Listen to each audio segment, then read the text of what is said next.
अस्सलाम वालेकुम नाजरीन। इस केस के आगाज में अलियार के जनाजे को कब्रिस्तान की तरफ ले जाया जा रहा था। सब लोग अल्लाह अकबर ला इलाहा इल्लल्लाह का विर्द कर रहे थे और अलियार के लिए दुआएं कर रहे थे।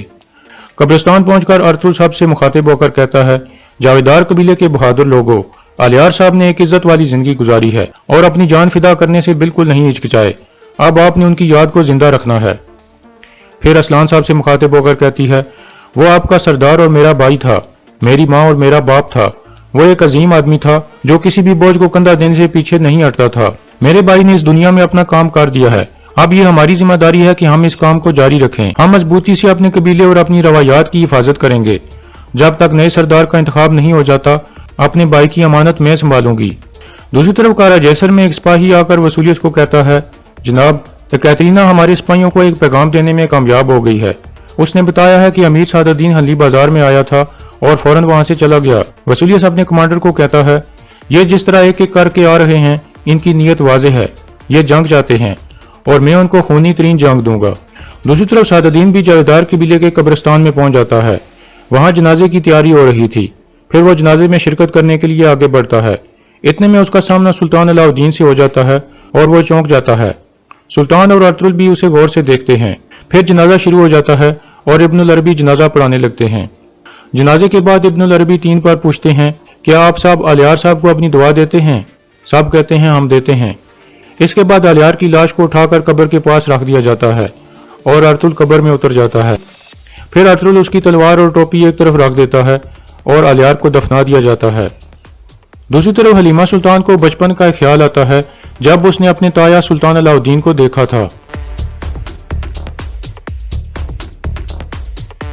जावेदार कबीले में असलान आयमा खातून को कहती है, अलियार भाई ने अपनी वालदा को नहीं देखा और तालीम की वजह से वो अपने बाबा से भी दूर रहे और जब वो कबीले में वापस आए तो अल्लाह के पास चले गए।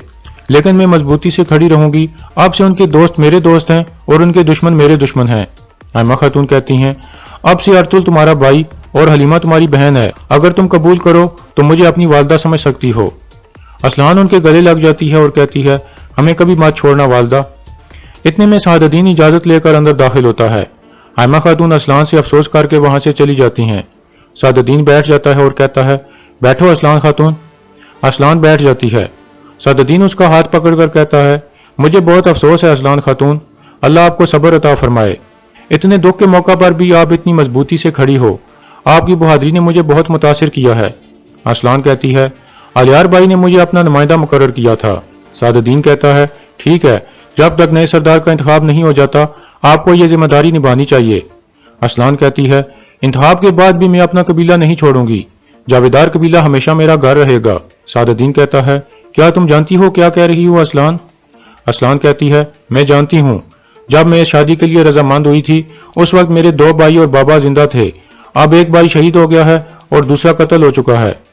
मैं अपना कबीला तब तक नहीं छोड़ूंगी जब तक मैं अपने भाई अलियार का बदला न ले लूं। आप ये जान ले कि मैं अपने कबीले के लिए अपनी जान भी दे सकती हूँ। सादुद्दीन गुस्से से खड़ा हो जाता है और फिर कहता है, गम ने तुम्हारी अकल पर पर्दा डाल दिया है असलान खातून। तुमने मेरी बीवी बनने का वादा किया था, उसको याद करो। असलान कहती है, मुझे माफ कर दें अमीर हजरत, मेरा फैसला आखिरी है। यह सुनकर सादुद्दीन शदीद गुस्से में आ जाता है और कहता है, तुम्हें यह सोच किसने दी कि एक औरत कबीले की सरदारी कर सकती है? असलान कहती है, अगर हैमा वालदा पहले ऐसा कर चुकी हैं तो मैं भी ऐसा करने के काबिल हूँ और मैं हमेशा अर्तुल साहब के साथ चलूंगी। यह सुनकर सादुद्दीन सोच में पड़ जाता है और बार बार अर्तुल का नाम लेने लगता है। फिर असलान कहती है, आप जैसा शानदार अमीर आसानी से अपने लिए एक मुनासिब औरत ढूंढ लेगा जो मुझसे भी बेहतर होगी। आप मुझे इजाजत दें कि मैं सुकून से अपने भाई का गम मना सकूं और इसके बाद मैं अर्तुल साहब के साथ मशवरा करूंगी कि कैसे मेरे भाई का बदला लेना है। सादुद्दीन कहता है, तुम गम की वजह से ऐसे बोल रही हो असलान, वक्त के साथ ये काम हो जाएगा और तुम्हें एहसास होगा कि तुमने गलती की है। मैं इंतजार करूंगा असलान, चाहे ये इंतजार जितना भी लंबा हो, मैं इंतजार करूंगा। यह कहकर वो वहां से चला जाता है। दूसरी तरफ कारा जैसर में वसूलियत और उसका कमांडर बहुत खुशगवार मूड में थे और कह के मारकर हंस रहे थे। वसूलियत कहता है, अगर कैटरीना ने पता चला लिया कि अबू मंसूर ही सुल्तान अलाउद्दीन है तो हमारे मुल्क की किस्मत बदल जाएगी। जावेदार कबीले में सिपाही गमजदा हालत में खेमे में बैठे हुए थे। इतने में तुर्गोत और बामसी वहां पहुंचते हैं और उनसे अफसोस करते हैं। बामसी कहता है, भाइयों हम सब एक हैं। अलियार साहब हमारे भी सरदार थे, और अर्तुल साहब हम सब के सरदार हैं। एक सिपाही कहता है, एक सरदार ही कबीले के लिए सब कुछ होता है बामसी अल्प, अब हमारा कबीला एक सरदार के बगैर हो गया है। इतने में इब्नुल अरबी भी वहां आ जाते हैं और बैठने के बाद कहते हैं, मौत शहीद के लिए खुशी लाती है लेकिन पीछे वालों के लिए दर्द लाती है, लेकिन शहीदों के लिए मायूस नहीं होना चाहिए। इसके बाद इब्नुल अरबी उन्हें कुछ इस्लामी वाकयात सुनाते हैं और उनकी मायूसी दूर करके उन्हें जोश दिलाने की कोशिश करते हैं। आखिर में वो कहते हैं, कल अलियार साहब आपकी रहनुमाई कर रहे थे तो आज अर्तुल साहब कर रहे हैं, अब आप सबको मुतहद होकर अपने सरदार के मकसद को जिंदा रखना होगा। दूसरी तरफ हाइमा खातून और हलीमा सुल्तान आपस में बातचीत कर रही थीं। हलीमा पूछती है, वालिदा क्या अबू मंसूर जनाजे में आए थे? हाइमा खातून कहती है, हाँ, अर्तुल हर वक्त उसके साथ खड़ा रहा। हलीमा कहती है, अबू मंसूर कोई आम ताजिर नहीं है वालिदा, मुझे याद आ गया है कि वो कौन है। हाइमा खातून पूछती हैं, कौन है वो? हलीमा कहती है, सुल्तान अलाउद्दीन। ये सुनकर हाइमा खातून हैरान परेशान हो जाती हैं और कहती हैं, क्या तुम्हें यकीन है बेटी? हलीमा कहती है, मुझे यकीन है, मैंने उनको सुल्तान बनने से पहले देखा था, इसलिए मुझे पता चला। जावेदार कबीले में सुल्तान अलाउद्दीन और अर्तुल मरकजी खेमे में पहुंच जाते हैं। अर्तुल पूछता है, क्या आप अमीर सादुद्दीन को यहाँ देखने की तवक्को कर रहे थे? सुल्तान कहते हैं, नहीं, लेकिन ये अच्छा है कि वो यहाँ है, आपको हाकिम आला बनाने के बारे में उन्हें मालूम होना चाहिए।